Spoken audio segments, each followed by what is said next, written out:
Shalom saudaraku, selamat sejahtera di dalam kasih Kristus. Berjumpa lagi dengan saya. Didi Tuli, kita akan belajar berapologetika bersama-sama di channel ini. Ustadz Edi Prayitno memberikan satu pertanyaan, di mana pertanyaan ini dulunya pernah ditanyakan oleh Ustazah Dewi Purnamawati. Jadi pertanyaannya ini menurut dia ini sulit sekali. Tidak mungkin bisa dijawab oleh pendeta, gelarnya S1, S2, bahkan S3 maupun profesor sekalipun.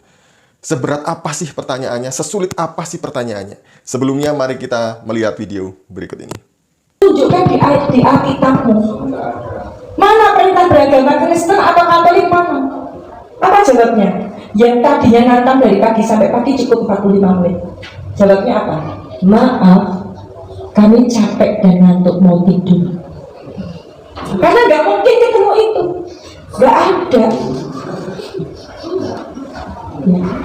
Ada satu pertanyaan, sebetulnya ini pertanyaan yang pertanyaan kaum awam ya, nggak usah kita yang mendetail jelimet mau untuk bertanya kepada kalau kita bertemu dengan para misionaris ini contoh ya, kita nggak usah jauh-jauh lah mempelajari ilmu mereka secara jelimet panjang lebar dalam ya, memang itu untuk kelas-kelas kristolog yang sudah mampu di tingkat dasarnya. Tetapi untuk kaum awam ini sudah dicontohkan oleh Ibu Dewi.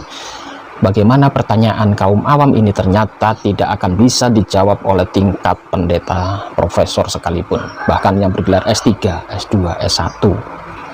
Dan ini sebetulnya pertanyaan dasar, yaitu apa? Perintah beragama. Di dalam Alkitab mana? Apakah Yesus pernah memerintahkan Anda untuk menjadi atau beragama Kristen atau Katolik? Coba tunjukkan ayatnya. Nah, itu tadi pertanyaan yang sulit versi Ustadz Edi Prayitno. Ketika saya melihat judul dari video Ustadz Edi ini ya, saya penasaran kok ada pertanyaan yang sulit yang menurut Pak Edi ini nggak bisa dijawab oleh profesor pendeta sekalipun gitu. Akhirnya saya klik, kemudian saya dengarkan. Walah, ini toh pertanyaannya. Ini sih nggak perlu profesor ataupun doktor yang menjawab. Cukup anak-anak sekolah minggu saja. Pasti mereka juga tahu jawaban ini ya. Kalau memang nggak ada perintah untuk beragama Kristen di dalam Alkitab. Karena memang Kristen itu awalnya bukan agama. Kristen itu muncul di Kisah Para Rasul pasal yang ke-11 ayat 26. Berbunyi demikian. Mereka tinggal bersama-sama dengan jemaat itu 1 tahun lamanya sambil mengajar banyak orang. Di Antiokhia lah murid-murid itu untuk pertama kalinya disebut Kristen.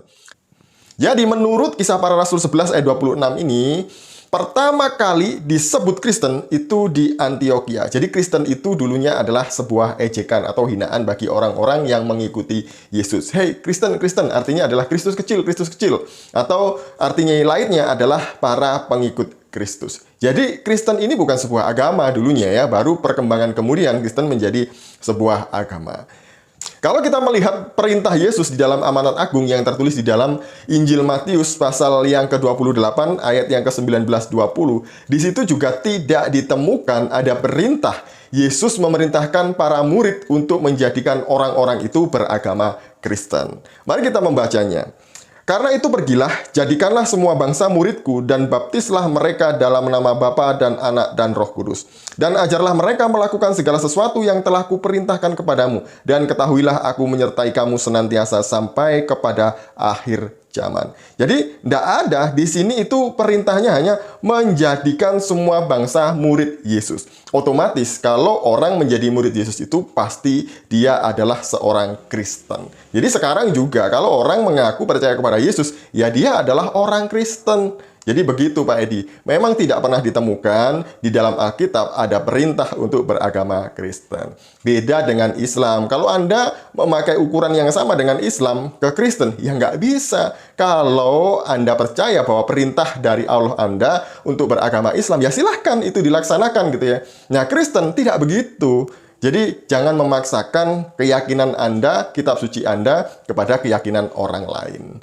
Sekian dari saya, semoga ini menghibur dan juga memberkati kita. Shalom, salam waras, Tuhan Yesus memberkati.